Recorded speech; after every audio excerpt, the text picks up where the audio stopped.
এবার রাজ্যের গ্রামীণ এলাকার এক মেয়ে সর্বভারতীয় স্তরে সৌন্দর্য প্রতিযোগিতায় প্রথম স্থান অধিকার করে আবারও ত্রিপুরা রাজ্যের নাম উজ্জ্বল করল। ইতিমধ্যে সামাজিক মাধ্যমে এই খবর চাউর হতেই ঊনকোটি জেলা সহ গোটা রাজ্যের যুবক যুবতীদের মধ্যে বাড়তি উন্মাদনা লক্ষ্য করা গেছে। উল্লেখ্য, সর্বভারতীয় সংস্থা আরকে এন্টারটেইনমেন্টের উদ্যোগে আয়োজিত মিস ইন্ডিয়া গ্লোবাল স্টার বিগত 3 বছর ধরে princess of winner youth tourism অর্থাৎ পর্যটন বিজয়ী সৌন্দর্য প্রতিযোগিতাটি করে আসছে।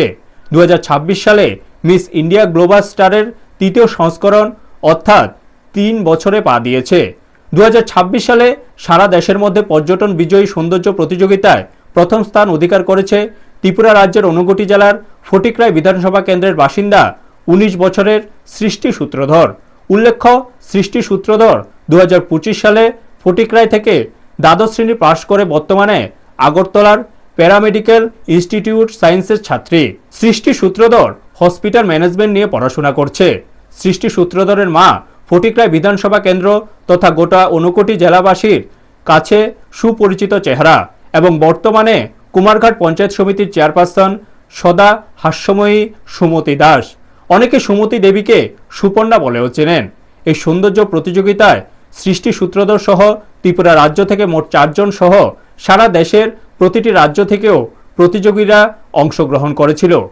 আরকে এন্টারটেইনমেন্টের উদ্যোগে আয়োজিত এই সৌন্দর্য প্রতিযোগিতার অনুষ্ঠানটি চলতি মাসে কলকাতার শোভাবাজারের রাজবাড়ির নাট মন্দিরে হয়েছিল।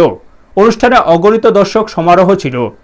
সৌন্দর্য প্রতিযোগিতায় সৃষ্টি সূত্রধর সহজ সরলভাবে সবার সম্মুখে জানিয়েছিল যে তাকে সর্বভারতীয় স্তরে এমন প্ল্যাটফর্মে সুযোগ করে দেওয়ার জন্য আয়োজকদের ধন্যবাদ জানান। নাচ গান এবং ফ্যাশন এগুলোই প্রিয় হবি এবং এইসব নিয়েই আগামী দিনেও থাকতে চায় বলে জানায় সৃষ্টি সূত্রধর।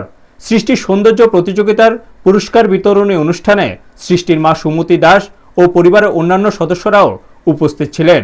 মেয়ের অসামান্য অবদানে মা সুমতি দাসও খুব খুশি।